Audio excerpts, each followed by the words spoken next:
بسم الله الرحمن الرحيم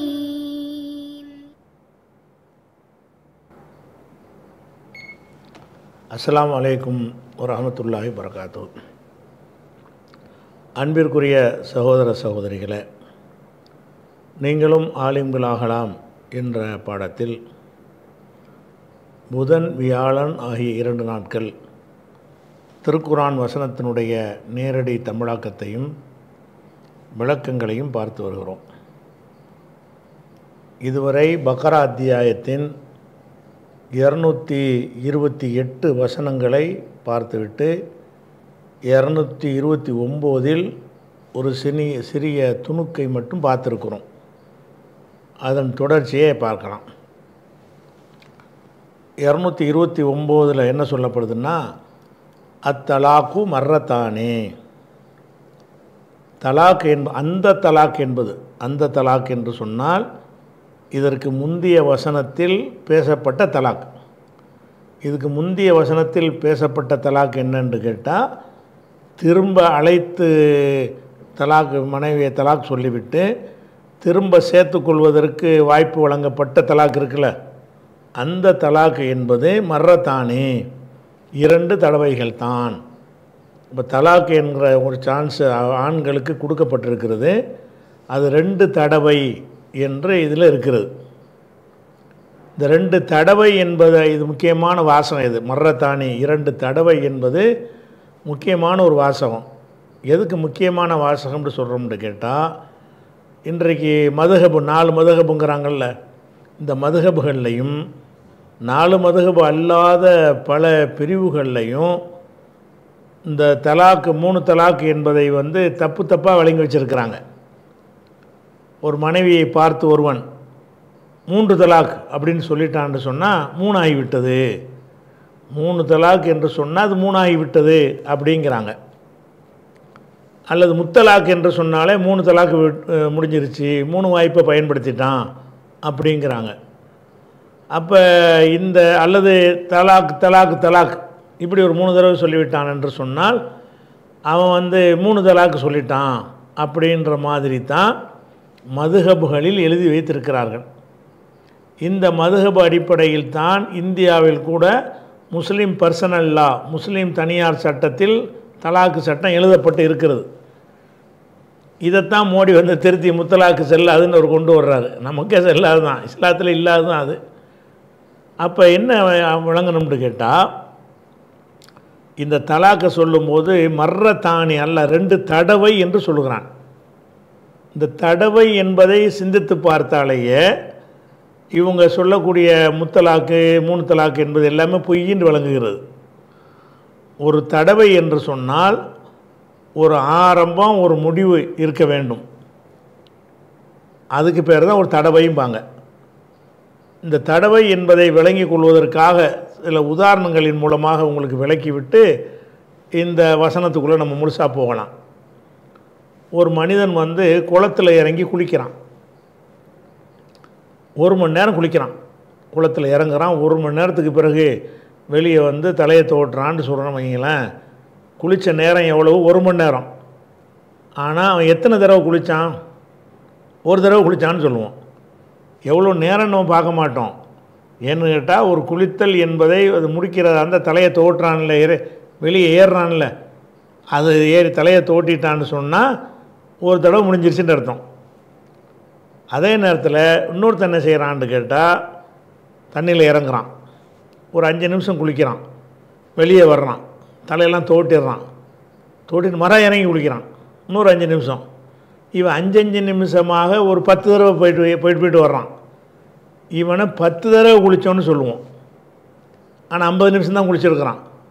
அவன் 1 மணி நேரம் குளித்தவனை 1 தடவை குளித்தான்னு சொல்கிறோம். 50 நிமிஷம் குளித்தவனை 10 தடவை குளித்தாங்கிறோம். எதனால் என்று சொன்னால், ஒரு தடவை என்பது ஒன்றை முடித்து வைத்து விட்டு அடுத்து ஆரம்பித்தான்னு சொன்னால் வேறு தடவையாக மாறிடும். முதல்ல தண்ணியில் இறங்கினவன் முடிக்கவே இல்லை, அதிலேயே இருந்துக்கிட்டே இருக்கிறான். 1 மணி நேரம் கழித்து தான் வெளியே குளித்தலை முடித்தல் என்பது என்னென்னு கேட்டால், தலையை தோட்டி காய வைக்கிறது தானே முடிக்கிறது. அதை செய்யும் பொழுது தான் 1 தடவை குளித்தான்னு சொல்கிறோம். அப்போ ஒரு தடவைங்கிறதுடைய அர்த்தம் என்னன்னு கேட்டால் எவ்வளோ நேரம் செஞ்சாங்கிறத பொறுத்து கிடையாது. ஒருத்தன் இட்லி சாப்பிட்றான், ஒரு இட்லி சாப்பிட்றான், ஒரு இட்லி சாப்பிட்டு கையை கழுவிட்டு வந்து மறுபடி தட்டில் வச்சு இன்னொரு இட்லி சாப்பிட்றான். அப்புறம் போய் கையை கழுவிட்டு வந்து மறுபடி தட்டில் வச்சு இன்னொரு இட்லி 3 இட்லி சாப்பிட்ருக்குறான். இவன் எத்தனை தடவை சாப்பிட்டான்? 3 தடவை சாப்பிட்டான். இன்னொருத்தன் என்ன செய்கிறான்னு கேட்டால் 10 இட்லியை வச்சு ஒரேடியாக தின்னுக்கிட்டே இருக்கிறான். தின்னுட்டு போய் கையை கழுவுறான். இவன் எத்தனை தடவை சாப்பிட்டான்? இட்லி 10 இருக்கலாம், எத்தனை தடவை சாப்பிட்டான்? ஒரு தடவை தான். அப்போ ஒரு தடவை, இந்த தடவை நல்ல அழகான வார்த்தை, மர்ரத்தானி 2 தடவைகள்னு போட்டிருக்கான்ல, அதில் ரொம்ப ஆழமான ஒரு அர்த்தம் அடங்கி இருக்குது. இப்போ ஒருத்தன் மனைவியை நீ முத்தலாக்குன்னு சொல்லு, 100 தலாக்குன்னு சொல்லிட்டு போ. எத்தனை தடவை நீ விவாகரத்து பண்ணியிருக்கிற? ஒரு தடவை தான். ஒரு தடவைங்கிறது என்ன அர்த்தம் அப்படின்னு கேட்டால், ஒரு மனைவியை விவாகரத்து செய்தான் என்றால் செய்த உடனேயே அவள் மனைவி இல்லைன்னு ஆயிடுறான். ஃபஸ்ட்டில் தலாக்குன்னு சொல்கிறான்னு வைங்களேன், மனைவி இல்லாமல் ஆயிடுறான். அதோட கூட அவள் என்ன செய்யலாம், அந்த ஒரு மாதம் இதாக இருந்துட்டு வேறு ஒருத்தனை கல்யாணம் பண்ணிட்டு போயிடலாம். இப்போ மறுபடியும் நீ தலாக்கு ரெண்டாவது தலாக்கு சொல்வதாக இருந்தால் அவளை நீ மனைவியாக இல்லாதவளுக்கு தான் சொல்கிற. தலாக்குங்கிறான், இப்போ மனைவி இல்லை, மறுபடியும் தலாக்கு. யாருக்கு தலாக்கு? மனைவி இல்லாதவளுக்கு தலாக்கு சொல்கிற. நீ மறுபடியும் நீ தலாக்கு சொல்கிறதா இருந்தால் மறுபடியும் மனைவி ஆக்கு. மனைவி ஆக்கிட்டு திரும்ப மீட்டி கொண்டு வாழ்ந்துட்டு மறுபடியும் தலாக்கு சொல்லணும். இப்போ தான் இவன் 2 தடவை தலாக்கு சொன்னான்னு வரும். இவன் தலாக்கு லட்சம் சொன்னாலும் நீ சொன்னாலும் சரி தான், முதல்ல தலாக்குன்னு சொன்ன உடனேயே அவள் மனைவி இல்லை, நீ கணவன் இல்லை. அப்புறமேல அடுத்து சொன்ன 2வது 3வது எல்லாமே யாருக்கோ சொல்லியிருக்கிறாய், மனைவிக்கு சொல்லலை. ஏன் மனைவிக்கு சொல்லலை? முதல் தலாக்கில் மனைவி இல்லாமல் போயிட்டால. அப்போ தடவைக்கு அர்த்தம் என்னன்னு கேட்டால், ஒரு விவாகரத்துன்னு சொல்கிறியா, லட்சம் கூட சொல்லு, ஒரு தடவை தான். அது கோடி தலாக்குன்னு சொல்லு, ஒரு தலாக்கு தான் விட்டுருக்குற. அப்போ மறுபடியும் தலாக்கு விடணுமான தேவையில் அப்படி விட்டுறலாம். மறுபடியும் தலாக்குங்கிற எப்போ வரும்னு கேட்டால், சரி நம்ம சேர்ந்து வாழ்வோம் அப்படின்னு சேர்த்துக்கிட்டான். 3 மாதவிடாய் காலத்துக்குள்ளே சேர்த்துக்கிட்டான். அல்லது 3 மாதவிடாய் கழிந்த பிறகு கல்யாணம் பண்ணிக்கிட்டான் அவளையே திருப்பி. இப்போ இன்னொரு தலாக்கு இப்போ சொல்லலாம். இப்போ மனைவி ஆகிட்டால, இப்போ தலாக்குன்னா இது 2வது தலாக்கு. தலாக்கு என்பது மனைவியாக ஆக்கிட்டு தான் தலாக்கு சொல்ல முடியும். ஒரு தலாக்கிலேயே மனைவி இல்லாமல் போய் விடுகிறாள். அப்புறமேட்டு அவளை செத்த பாம்பை போட்டு அடித்தா என்ன அர்த்தம்? பாம்பு செத்துருச்சு, மரப்போட்டு அடிச்சுக்கிட்டே இருக்கான். 100 அடி 1000 அடி அடித்தாலும் நான் ஏற்கனவே செத்து போச்சே. அந்த மாதிரி தான் தலாக்குன்னு சொல்லிட்டேன்னு சொன்னால், ஒரு தலாக்குன்னு மனைவியை தலாக்குன்னு சொன்ன நிமிஷமே அவள் மனைவி இல்லாமல் போயிடுறான். அந்த 3 மாதவிடாய் காத்திருப்பது எதுக்குன்னா வேற ஒரு கல்யாணம் பண்ணுறதுக்காக தான் காத்திருக்கிறான். அது கூட இவன் அழைச்சா வரணும்னு அவளுக்கு அவசியம் கிடையாது. 3 மாதவிடாய் கழித்து வேறு கல்யாணம் பண்ணிக்கிறலாம். அப்போ தலாக்குன்னு சொன்ன உடனேயே அவள் மனைவி இல்லாமல் போயிடுறான். அப்புறம் நீ 2வது தலாக்கு யாருக்கு சொன்ன? 3வது தலாக்கு யாருக்கு சொன்ன? அது எப்படி 2வது ஆகும்? அது எப்படி 3வதுன்னு ஆகும்? அப்போ ஒருத்தன் மனைவியை பார்த்து 3 தலாக்கு முத்தலாக்குன்னு சொல்வானேயானால் அவன் ஒரு தடவை தலாக்கு சொல்லியிருக்கிறான்னு அர்த்தம். 3 தடவை தலாக்குண்டா என்ன? அதோட ரிசல்ட் வேறு. எதுக்காக இதை பிரித்து பேசுகிறோம்னு கேட்டால், முதல் தலாக்கு சொன்னோன்னே என்ன ரிசல்ட் வரும், 2வது தலாக்குக்கு பிறகு என்ன ரிசல்ட் வரும், 3வது தலாக்குக்கு பிறகு என்ன ரிசல்ட்டுங்கிறது நீங்கள் விளங்கிட்டால் தான் இதனுடைய முக்கியத்துவம் புரியும். முதல் தலாக்கு சொல்கிறான்ல, சொன்னதுக்கு பிறகு அவளை திரும்ப அழைச்சிக்கிடலாம் விரும்பினால்தான். அந்த காலம் கடந்துருச்சின்னு சொன்னால் திரும்ப கல்யாணம் பண்ணிக்கிடலாம் அவளும் விரும்பினான். இது முதல் தலாக்குடைய நிலைமை. சரி, விரும்பி சேர்ந்து வாழ்ந்துக்கிட்டு இருக்கிறாங்க. மறுபடியும் 2வது தடவை தலாக்குங்கிறான். இப்போ என்ன செய்யலாம்? அந்த 3 மாதவிடாய் முடிகிறதுக்குள்ளே அவளை சேர்த்துக்கிடலாம் விரும்பினான். அல்லது 3 மாதவிடாய் கடந்துருச்சுன்னு சொன்னால் திருமணத்தின் மூலம் சேர்ந்து கொள்ளலாம், அதுவும் விரும்பினான். இது 2வது தலாக்குடைய ஒரு நிலைமை. 3வது தடவை சேர்ந்து வாழ்கிறாங்க. வாழும்போது இப்போ தலாக்குன்ட்டான். இப்போ ரிசல்ட் வேற ஆயிரும். இப்போ 3வது தலாக்கு சொல்லிட்டேன்னா திரும்பிலாம் அழைக்க முடியாது. 3வது தலாக்கு சொன்னதுக்கு பிறகு அப்போ முதல் தலாக்குலேயும் மனைவிங்கிற உறவு போயிடுச்சு, மீட்டி கொண்டால்தான் மனைவின் மறுபடியும் வருவா. 3வது தலாக்கு சொன்னாலும் மனைவிங்கிற உறவு போய்விட்டது. ஆனால் அதில் என்ன அதை இப்போ என்ன வித்தியாசம் வரும் என்று கேட்டால், மூன்றாவது தடவை தலாக் சொல்லிவிட்டு சரி வா சேர்ந்துக்குருவோம் அப்படின்னு மனைவியை கூப்பிட முடியாது. முதல் தலாக்கு சொல்லிவிட்டு மனைவியோட சேர்ந்துக்கிடலாம், ரெண்டாவது தலாக்கு சொல்லிவிட்டு மனைவிட்ட சேர்ந்துக்கிடலாம், மூணாவது தலாக்கு சொல்லிட்டோம்னு சொன்னால் மனைவிட சேர முடியாது. அல்லது வேறு ஒரு ஒரு வருஷம் கழித்து அவளை திரும்ப கல்யாணம் பண்ணிக்கலாமான்னு அதுவும் முடியாது. மூன்றாவது தலாக்குக்கு பிறகு திரும்ப அழைத்து கொள்ளுதல் என்பதோ திரும்ப மணந்து கொள்ளுதல் என்பதோ கிடையாது. இது மூன்றாவது தலாக்குடைய நிலைமை. அப்போ இப்போ தான் அது ஒரு கண்டிஷன் இருக்குது. என்ன கண்டிஷன்?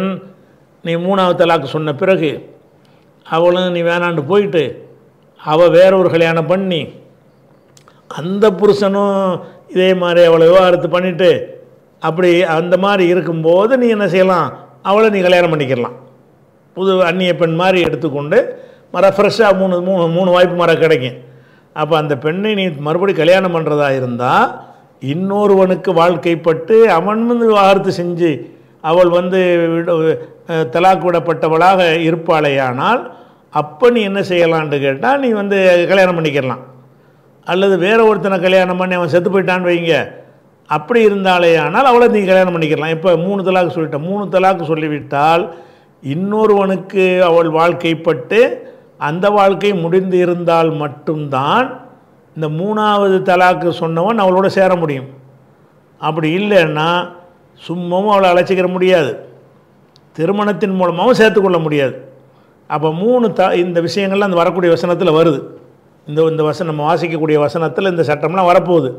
அப்போ இந்த விஷயம் இருக்கும் பொழுது இப்போ இந்த உலமாக்கள்லாம் என்ன பண்ணுறாங்க? மதுஹப் உலமாக்கள்லாம் தலாக்குங்கிறானா 3 முடிஞ்சிருச்சுன்றாங்க, வர சேர முடியாதுங்கிறாங்க. என்ன இதனுடைய தான் கவனிக்கணும், எவ்வளோ பெரிய கொடுமை செய்கிறாங்கன்னு பாருங்கள். அல்லாஹ் மனுஷன் கோபக்காரனாக இருக்கிறான் என்பதற்காக வேண்டி அதை விளங்கி ஒரு 3 சான்ஸ் எல்லாம் கொடுத்துருக்குறான். இவங்க என்ன செய்கிறாங்கன்னு கேட்டால் தலாக் தலாக் தலாக் 3 தலாக்குனா என்னங்க ரிசல்ட்டு? ஒரு தலாக்கு தான் இது. இவங்க பார்வையில் 3 தலாக்கு. 3 தலாக்கு என்று இதை ஆக்கிவிட்டு இப்போ நீ பொண்டாட்டியோடு சேர முடியாது, வேற ஒருத்தனுக்கு கல்யாணம் பண்ணி கொடுத்த பிறகு தான் நீ சேர முடியுமே தவிர நீ அவளை திரும்ப அழைக்க முடியாதுங்கிறாங்க. ஒரு தலாக்க, அதாவது ஒரு தலாக்காக கருதப்பட வேண்டியதை 3 தலாக்காக ஆக்குனது யார்? இந்த மார்க்க அறிஞர்கள். எல்லா மதுஹபில் உள்ளவர்களும் இந்த கருத்தை சொல்கிறார்கள். ஆனால் இஸ்லாத்தில் அப்படி இல்லை. அப்படி இல்லைங்கிறதுக்கு ஆதாரத்தை நான் ஹதீஸில் தான் உங்களுக்கு காட்டுறேன். இஸ்லாத்தில் இந்த கிடையாது. அப்போ குர்ஆன் ஹதீஸில் இல்லாத ஒரு சட்டத்தை முத்தலாக்கு என்று ஃபிக்குகளை எந்த மதுஹபில் கேட்டாலும் முத்தலாக்கு தான். என்னப்பா முத்தலாக்கு? 3ன்னு சொல்லிட்டான்ல, 3 தான். ஒரு இட்லி வச்சுட்டு 3 3 ஆயிருமா? 3 இட்லி இருந்தால் தானே 3 ஆகும். 3 சொல்லணும்னா 3 ஆயிருமா? 3ன்னு சொல்கிறதையும் கவனிக்கணும். அங்கே 3 இருக்கணும், அப்போ தான் அது 3ஆக இருக்க முடியும். அப்போ இவன் தலாக்குன்னு சொன்ன 3 தலாக்குன்னு சொன்னால் கூட ஒரு தடவை தலாக்குன்றவனே மனைவி இல்லாமல் போயிடுறான். மறு தலாக்குக்கு அவளை சேர்த்தா தான் நீ தலாக்கு விட முடியும். மனைவி ஆக்குனா தான் நீ தலாக்கு சொல்ல முடியும். ஆக்கலைன்னு சொன்னால் நீ உளறிக்கிட்டு இருக்கிறேன்னு அர்த்தம். இப்படின்னு சட்டம் சொல்லியிருப்பார்களே. ஆனால் இன்னொரு வெறிக்கணும் தெரியுமா? இந்த மதுஹபில் உள்ள அவங்க சொந்தக்கார மதுஹப் அஜர்த்து இருக்கான்னு வைங்களேன். அஜர்த்து மகளை ஒருத்தன் முத்தலாக்கு சொல்லிடுவான். இவங்க மதுஹப் படி இப்போ புருஷனோட சேர முடியாது. சேரணுன்ற ஒரு முயற்சி பண்ணும்போது அஜர்த்து மாதிரிலாம் என்ன செய்வாங்கன்னு கேட்டால் இந்த தௌஹீத்காரங்கள்ட்ட போங்க, ஃபத்வா வாங்கிட்டு வாங்க, அவங்க உங்களை சேர்த்து வச்சுருவாங்கிறாங்க. அவங்க குடும்பத்துக்கு வரும்போது மட்டும் ஒரு தலாக்குன்னு நம்ம ஒரு தலாக்குன்றோம்ல, நீ 3 தலாக்குன்னு சொன்னால் ஒரு தலாக்கு தான் போய் சேரலான்னு சொல்லி என்ன செய்கிறது? அவன் உலகத்துக்கெலாம் சொல்கிறது பயான் வேறையாக இருக்கிறது. அவன் மகளுக்கு பஞ்சாயத்து வந்தவுடனே தௌஹீத்காரர்கள்ட்ட போய் நீங்கள் சேர்ந்துக்கிறங்க, முறைப்படி இணைஞ்சிக்கிட்டு அப்புறமேல் வாங்க, முறைப்படி கல்யாணம் பண்ணிக்கிறங்கன்னு சொல்லக்கூடிய காட்சியை பார்க்குறோம். உங்களுக்கே தெரியுது இது ஒரு பைத்தியக்காரத்தனமாக நம்ம சட்டம் போட்டிருக்கோன்னு உங்களுக்கே விளங்குது. அதனால் இந்த மதுஹபுகளில் இப்படி ஒரு விஷயங்களை வைத்திருக்கிறார்கள். அதனால் இஸ்லாத்தில் என்னன்னு கேட்டால் 2 டைம் நான் திரும்பி அழைக்கிற 2 டைம் கொடுத்துருக்கான்ல, 2 தடவை. அப்போ 2 தடவைங்கும்போது ஒரு தடவை 1,00,000 தலாக்கு சொன்னாலும் ஒரு தடவை தான் சொல்லியிருக்கிறான்னு அர்த்தம். அப்போ தலாக்கு என்பது 3 தடவை எப்போ வரும்னு கேட்டால் 3 தடவை அவளை திரும்ப அழைத்து கொண்டு பிறகு தலாக் சொன்னால் தான் 3 வரும். முதல்ல மனைவியாக இருக்கிறாள், தலாக் சொல்கிறானா, ஒரு தலாக் ஆச்சு. இனிமேல் அவளை நீ தலாக்கெலாம் சொல்ல முடியாது. ஏன் அவன் மனைவி இல்லை, இனிமேல் நீ தலாக் சொல்வதாக இருந்தால் ஒன்று அந்த குறிப்பிட்ட 3 மாதவிடாய்க்குள்ளே சேர்ந்துக்க, இப்போ மனைவி ஆயிடுவா, இப்போ தலாக் சொல்லு. அல்லது 3 மாதவிடாய் முடிஞ்சிருச்சா, ஒரு 10 வருஷம் ஆயிடுச்சா, அவளை கல்யாணம் பண்ணிக்க, இப்போ நீ தலாக் சொல்லலாம், மனைவி ஆயிட்டா. மனைவி ஆக்காமல் தலாக் சொல்ல இயலுமா? இயலாது. ஆனால் ஏழுங்கிறாங்க முத்தலாக்கு. அது முத்தலாக்குன்ற வார்த்தை வரை கண்டுபிடிச்சி வைக்கிறாங்க. அப்போ முத்தலாக்குங்கிற ஒரு விஷயமே இஸ்லாத்தில் கிடையாது. 3 தலாக்கு தான், 3 தலாக்கு தான். 3 தலாக்கும் எப்படி இருக்க வேண்டும் 3 சொல்லணும்னு அவசியமும் கிடையாது.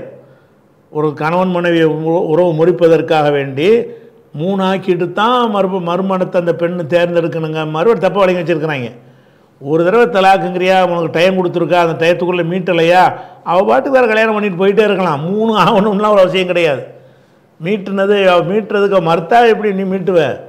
முதல் தலாக்கில் எனக்கு வேணாம்டா அப்படின்னு சொல்லிட்டு போயிட்டான்னு சொன்னால் அவள் வந்து வேறு கல்யாணம் பண்ணிக்கலாம். 3 சொல்லித்தான் ஆகணுங்கிறதுலாம் அவசியம் கிடையாது.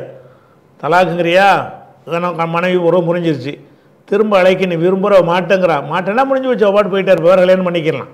அப்போ 3 தலாக்கு வந்த பிறகு தான் ஒரு பெண்ணை இன்னொரு வாழ்க்கையை தேர்ந்தெடுக்குங்கிற மாதிரி தப்பாக புரிஞ்சிருக்கிறாங்க.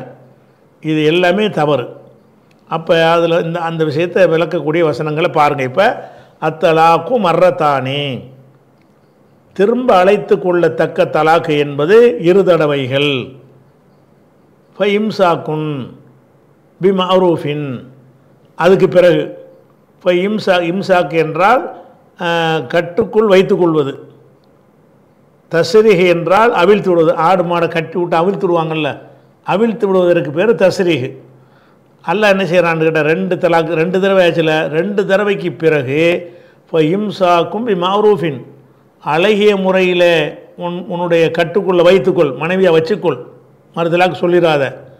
அவ் தஸ்ரீஹும் எஹ்சானின், அல்லது அழகிய முறையில் அவுத்து விட்டுரு. 3ஆவதுன்னு வந்துருச்சுன்னு சொன்னால் முடிஞ்சு வச்சுக்கதை. 2 தலாக்கு கூட முடிஞ்சிருச்சுல, 2 தலாக்குக்கு அப்புறம் ஒழுங்காக மனைவியை வச்சிக்க, இல்லைன்னா மொத்தமாக விட்டுரு. அந்த அந்த 3ஆவது தலாக்குங்கிற இதில் வருது இப்படி. அப்போ இப்போ இம்சாக்குன்னா கைவசத்தில் வைத்துக்கொள்வது, பிமஅரூஃபின், அதை மனைவியாக வைத்துக்கொள்வது, அழகிய முறையில் வைத்துக்கொள்ளுதல், அல்லது தஸ்ரீஹும் எஹ்சானின், அழகிய முறையில் விட்டுருதல். 2 தலாக்குக்கு அப்புறமேல உள்ள நிலை என்னன்னு கேட்டால் வச்சுக்கிறியா விட்டுறியா? 2 முடிஞ்சிருச்சுலப்பா, அதோடு முடிஞ்சிருச்சு. நீ இனிமேல் உனக்குள்ள வாய்ப்பு என்னன்னு கேட்டால் அவளை மனைவியாக எடுத்துக்கொண்டு வைத்து கொள்கிறாயா, வேணாண்டு ஒரேடியாக விட்டுடுறாயா? ஒரேடியாக விடுதல் தான் இருக்குது, திரும்ப அழைத்து கொள்வது இனிமேல் கிடையாது அப்படிங்கிறதுக்கு அல்லாஹ் சொல்லிடுறான். அதுக்கடுத்தது ஒலா யஹில்லுலக்கும், உங்களுக்கு லக்கும்ங்கிறது ஆண்களுக்கு, ஒலா யஹில்லுலக்கும், ஆண்களாகிய உங்களுக்கு ஹலால் இல்லை. லா யஹில்லுன்னா ஹலால் கிடையாது, ஹலாலாக ஆகாது. அன் தஹுது, நீங்கள் எடுத்துக்கொள்வது பெற்றுக்கொள்வது ஹலால் ஆகாது. மிம்மா ஆத்தை துமுகுன்ன, அந்த பெண்களுக்கு மனைவிமார்களுக்கு நீங்கள் கொடுத்திருக்கிறீர்களே அவற்றில் இருந்து ஷைஅன், எந்த ஒன்றையும் எடுத்துக்கொள்ளுதல் ஹலால் இல்லை. அப்போ தலாக்கு முடிஞ்சிருச்சா, கொடுத்ததெல்லாம் தாண்டு கேட்கலாமன்னா முடியாது. பெண்களுக்கு கல்யாணம் பண்ணி தம்பதிகள் வாழ்கிறாங்க, வாழும்போது என்ன செய்யறான், தலாக் சொல்லிட்டான். மகராக ஒன்று கொடுத்துருப்பான், அது ஒரு விஷயம். அது போக என்ன செய்வான்னு கேட்டால் மனைவின்ற ஆன பிறகு நகை நட்டு அது இதுன்னு என்னத்தையும் வாங்கி கொடுத்துருப்பான், ஒரு சொத்தை கூட எழுதி வச்சுருப்பான். இப்போ தலாக் ஆனவுன்னா எல்லாத்தையும் கொடுன்னு கேட்கலாமன்னா கேட்கக்கூடாது. நீங்கள் மகராக கொடுத்தாலும் சரி, வேறு வகையில் கொடுத்தாலும் சரி, மனைவிக்கு அதாவது கொடுத்தல் 2 வகை இருக்குது. ஒரு நகையை செஞ்சு போடுவான், எப்படி போடுவான், இது நீனே வச்சிக்க அப்படின்னு கொடுத்தான்னா அவளுக்கு கொடுத்துட்டான்னு அர்த்தம். இது குடும்ப தேவைக்கு இருக்கட்டும், நீ போட்டுக்க, நம்ம கஷ்டம் தான் விற்றுக்குருவோம் அப்படிங்கிறதுக்காக வேண்டி அவள்கிட்ட கொடுத்தான்னு சொன்னால் அது அவளுக்கு கொடுத்தது இல்லை. அவளுக்கு கொடுத்தது என்று சொன்னால் அவளுக்கு உடமையாக கொடுத்து விடுவதுக்கு பேர் தான் அவளுக்கு கொடுப்பது. அது குடும்பத்துக்கு பொதுவாக சொத்தாக இருக்கிறத என்ன செய்வோம், வாங்கி வச்சுக்கிறோம், கஷ்டத்துக்கு விற்றுக்குருவோம், வேறு எதுக்கு பயன்படுத்திக்கிறோம் அப்படின்னு நினைத்து நகை நட்டை வாங்கி வச்சான்னு சொன்னால் அது மனைவிக்கு கொடுத்தாண்டு வராது. எதை மனைவிக்கு கொடுத்துட்டானோ அது மகரை மட்டும் கிடையாது, மகர் அல்லாமல் நிறைய விஷயங்களை கொடுப்பாங்க. மனைவின்னு ஆன பிறகு நிறைய விஷயங்களை மனைவிக்காக கணவன் கொடுப்பான். அதை திரும்ப வாங்கலாமான்னா ஹராம். அது வலா யஹில்லுலக்கும், ஆண்களாகி உங்களுக்கு ஹலால் ஆகாது. அன்தாஹுது நீங்கள் பெற்று அன் வந்ததுனால நூன் போயிடுச்சு. அன்தாஹுதூன நீங்கள் பெற்றுக்கொள்வது மிம்மா ஆத்தை துமுஹுன்ன அந்த பெண்களுக்கு நீங்கள் வழங்கியவற்றில் இருந்து. ஆத்தை துமுஹுன்னா அவர்களுக்கு நீங்கள் வழங்கினீர்கள். மிம்மா அந்த மா வந்து மஸ்தர் ஆக்கிறேன், மௌசூல் ஆக்கிறேன். மினல்லது ஆத்தை துமுஹுன்ன நீங்கள் எதை அந்த பெண்களுக்கு கொடுத்தீர்களோ அதில் இருந்து ஷெய் அன் எந்த ஒன்றையும் 100 ரூபா கூட திருப்பி வாங்க முடியாது. ஷெய் என்று சொன்னால் எந்த ஒன்றையும் நான் அர்த்தம், 1 கோடி ரூபா கொடுத்துருக்குறீங்க, ஒரு 5000 ரூபா அது வாங்கித்தாங்கன்னு கேட்க முடியாது, ஹலால் இல்லை. அப்போ இது ஒரு 2வது சட்டத்தை எல்லாம் சொல்லிடுறான். இல்லா ஐயஹாஃபா அந்த இருவரும் பயந்தாலே தவிர, அல்லா யுகைமா ஹுதூத் அல்லாஹி அல்லாஹ்வுடைய வரம்புகளை அந்த 2 பேரும் நிறைவேற்ற மாட்டார்கள் என்று பயந்தாலே தவிர அது ஹலால் இல்லை. என்ன சொல்லப்படுதுன்னா, தலாக் அடித்து முடிஞ்சு வச்சு அது ஒரு விஷயம். கொடுத்ததை வாங்குதல்னு வருதில்ல, கொடுத்ததை வாங்கலாமான்னா ஹராமுன்னு ஆயிடுச்சு.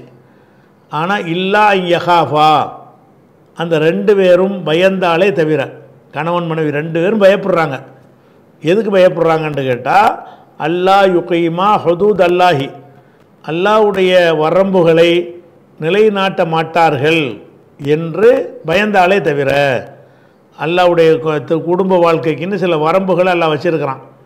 அந்த வரம்புகளை நிலைநாட்ட மாட்டார்கள், அவங்களுக்குள்ள சரியாக வராது என்று அஞ்சினாலே தவிர கொடுத்த ஒன்றில் எந்த ஒன்றையும் நீங்கள் பெற்றுக்கொள்ளக்கூடாது.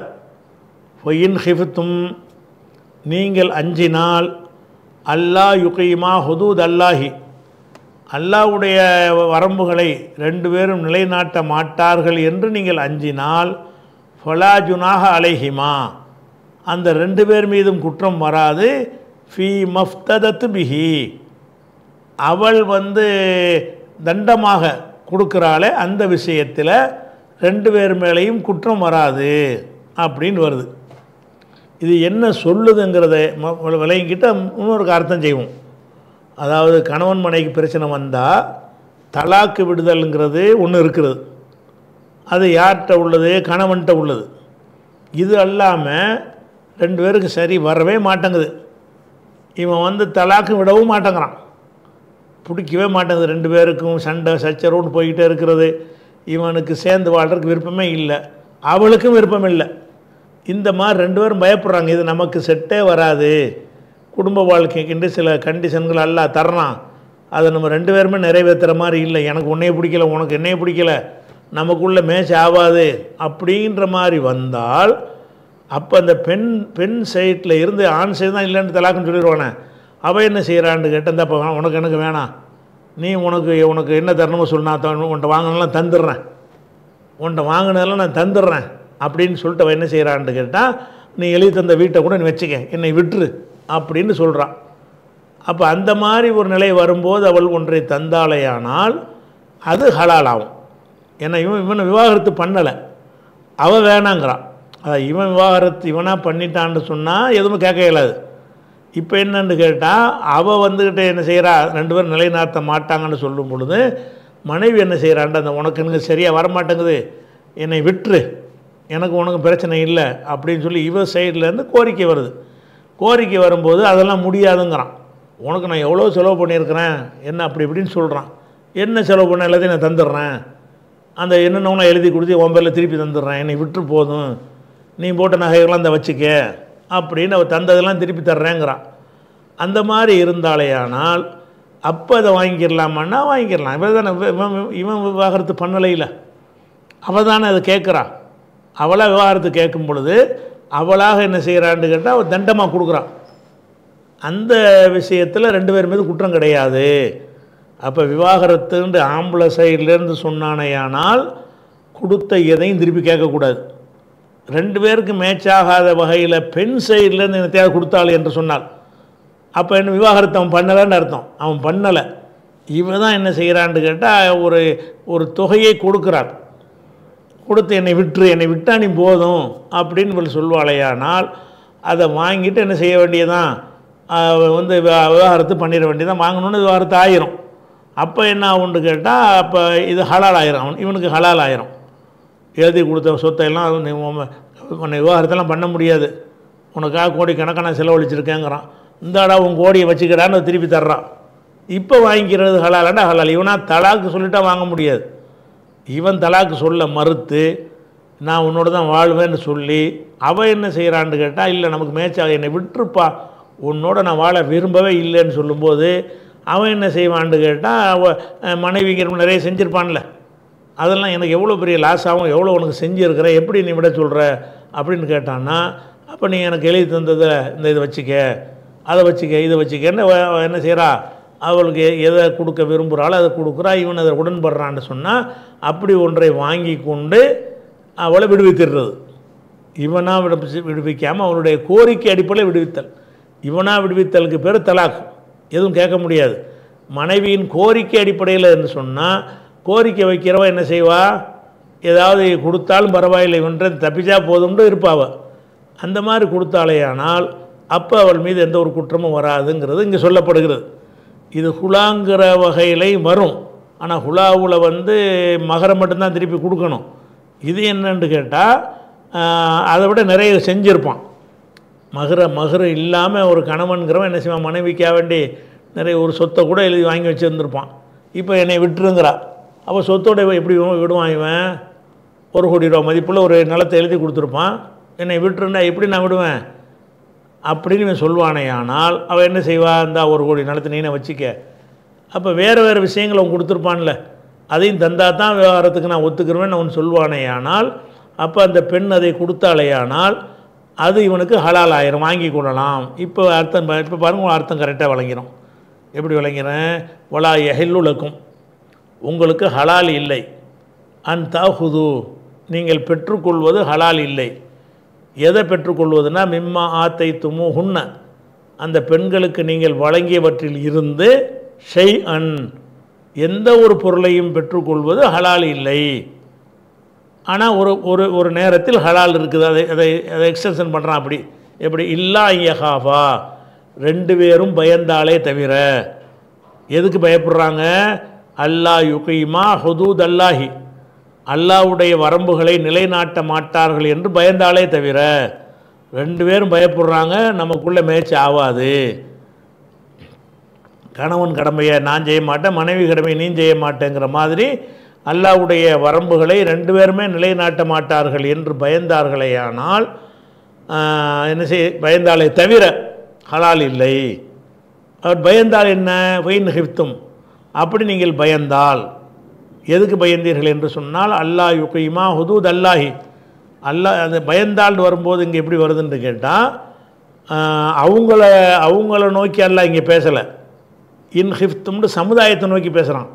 நீங்கள் சமுதாயமே நீங்கள் பயந்தால், அல்லாஹ் யுகீமா ஹுதூத் அல்லாஹி, அல்லாஹ்வுடைய வரம்புகளை 2 பேரும் நிலைநாட்ட மாட்டார்கள் என்று நீங்கள் பயந்தால். அப்போ இந்த நம்ம ஜமாத்தில் விசாரிக்கிறோம், நம்ம அது அப்போ அவர்கள் பயந்தாள்னு சொல்லாமல் அல்லாஹ் என்ன செய்கிறான்னு கேட்டால், இந்த அச்சம் யாருக்கு வரணும்னு கேட்டால் ஜமாத்தார்களுக்கு வரணும், அல்ல கவர்மெண்ட்டுக்கு வரணும், அந்த நிர்வாகத்தில் உள்ளவங்களுக்கு வரணும். ஃபைன் ஹிஃப்தும்னு வருதுல, பன்மையாக வருது. அப்புறம் அல்லாஹ் யுகீமா கணவன் மனைவி அப்புறம் சொல்லப்படுது பின்னாடி. அப்போ வைன் ஹிஃப்தும், நீங்கள் பயந்தால். அப்போ நீங்கள்ங்கிறது யாரை? சமுதாயத்தை நோக்கி எல்லாம் பேசுகிறான். இன் ஹிஃப்தும், முஸ்லீம் சமுதாயமே அந்த அல்லது ஜமாத்தார்களே, நீங்கள் பயந்தீர்கள் என்று சொன்னால் எப்படி பயப்படுறீங்க என்று கேட்டால், அல்லாஹ் யுகீமா, அந்த 2 பேரும் அல்லாண்டா அன் ப்ளஸ் லா, அதனால் யுகீமானின்னு அது நூனை காணா, அல்லான்னு போட்டிருக்கு, நூனை இல்லாட்டாலும் அப்படி எழுதுவாங்க. அன் ப்ளஸ் லா அல்லாஹ் யுகீமா, 2 பேரும் நிலைநாட்ட மாட்டார்கள் என்று பயந்தால். ஹுதூத் அல்லாஹி, அல்லாஹ்வுடைய வரம்புகளை 2 பேருமே நிலைநாட்ட மாட்டாங்க. இவனை அவளை டிஸ்டர்ப் பண்ணுவான், அவளை இவனை டிஸ்டர்ப் பண்ணுவாள் என்று நீங்கள் பயப்படுறீங்க. சமுதாயம் பஞ்சாயத்தில் விசாரிப்பீங்கல்ல, விசாரிக்கும் போது அவன்கிட்டையும் கருத்தை கேட்பீங்க, இவள்கிட்டையும் கேட்பீங்க. கூட்டி கழித்து பார்த்தா உங்களுக்கு ஒரு மனசில் ஜமாத்தாருக்கு ஒரு கருத்து வரும். என்ன கருத்து? இது ஒத்து போகிற மாதிரி தெரியலை, இவங்க 2 பேரும் சேர்ந்தே இருக்க மாட்டாங்க, சேர்ந்துருந்தாங்க நிறைய ஒருத்தருக்கு ஒருத்தர் அநியாயம் பண்ணிட்டு தான் இருப்பாங்க, 2 பேரும் அல்லாஹ்வுக்கு பயந்து நடக்க மாட்டாங்கன்னு நீங்கள் பயப்படுறீங்க. ஜமாத்தார் பயப்படுறீங்க. ஃபைன் ஹிஃப்தும் ஜமாத்தார்கள் பயந்தீர்கள் என்று சொன்னால் அல்லாஹ் யுகைமா ஹுதூத் அல்லாஹி, அல்லாஹ்வுடைய வரம்புகளை, ஹத்துண்டா எல்லை, ஹுதூதுனா எல்லைகள், அதாவது வரம்புகள், அல்லாஹ்வுடைய வரம்புகளை ரெண்டு பேரும் நிலைநாட்ட மாட்டார்கள் என்று சமுதாயம் பயந்தால் ஃபலா ஜுனாஹ அலைஹிமா, அந்த ரெண்டு பேர் மீதும் குற்றமில்லை. ஃபீமா இஃப்ததா என்றால் இழப்பீடாக கொடுப்பது, ஃபிதியா. ஃபீமா இஃப்ததத்து பிஹி, எதை அவள் இழப்பீடாக கொடுக்கிறாளோ அந்த விஷயத்தில் ரெண்டு பேர் மீதும் குற்றமில்லை. அவள் என்ன செய்கிறா, ஜமாத்தில் ரெண்டும் சரியாக வரமாட்டேங்கிற இவள் வேணாண்டு நிற்கிறா. அப்போ அவன் என்ன செய்வான், செலவழித்தவனாக இருப்பான்ல, அப்போ நம்ம இப்படி செலவழிச்சிருக்கணும் என்னென்னு கேட்கத்தான் செய்வான். அப்போ என்ன நீ என்னம்மா சொல்கிறேன்னொன்னா, இல்லை நான் கொடுத்துட்றேன், அல்ல இதை கொடுக்குறேன் அதை கொடுக்குறேன்னா வேண்டதே கொடுக்குறேங்கிறான், இவன்கிட்ட தப்பிச்சா போதும்னு சொல்லி. அப்படி அந்த விவாகரத்தை பெறுவதற்காக வேண்டி அவளாக ஒரு இழப்பீடை கொடுத்தாலேயானால் அப்போ என்ன செய்யலான்னு கேட்டால் வாங்கி கொண்டது குற்றம் இல்லை. ஃபலா ஜுனாஹ அலைஹிமா, இவள் மீதும் குற்றமில்லை அவன் மீதும் குற்றமில்லை. இவள் கொடுக்குற இவள் மீதும் குற்றம் கிடையாது, வாங்குகிற அவன் மீதும் குற்றம் கிடையாது. ஃபீ மஃப்ததத் பிஹி, எதை இழப்பீடாக அவள் கொடுக்குறாளோ அந்த விஷயத்தில் ரெண்டு பேர் மீதும் குற்றமில்லை சொல்லிட்டு தில்க ஹுதூதுல்லா, இது அல்லாஹ்வுடைய வரம்புகள். ஃபலா தஅதூஹா, அதை நீங்கள் மீறி விடாதீர்கள். தாத்ததூ நஹி, தாத்ததூனு வரும், நஹியாக இருக்கணும், நூனு கிடையாது. ஃபலா தஅதூஹா, அதை நீங்கள் மீறி விடாதீர்கள். ஒமைய தஅத்த ஹுதூத் அல்லாஹி, அல்லாஹ்வுடைய வரம்புகளை யார் மீறுகிறாரோ உலாய்க ஹுமுல் லாலிமூன், அவங்க அநியாயக்காரங்க. அதனால் இது அல்லாஹ்வுடைய வரம்பு, இதை கவனித்து நடந்துக்கிறங்கன்னு முடிச்சிடறான். ஆனால் இதில் இன்னும் கூடுதலான விவரங்கள் இந்த வசனத்தில் கூடுதலாக சொல்ல வேண்டிய விஷயங்கள் ஆதாரங்கள்லாம் இருக்கிறது. அதை இன்ஷா அல்லாஹ் நம்ம நாளைக்கு பார்க்கலாம்.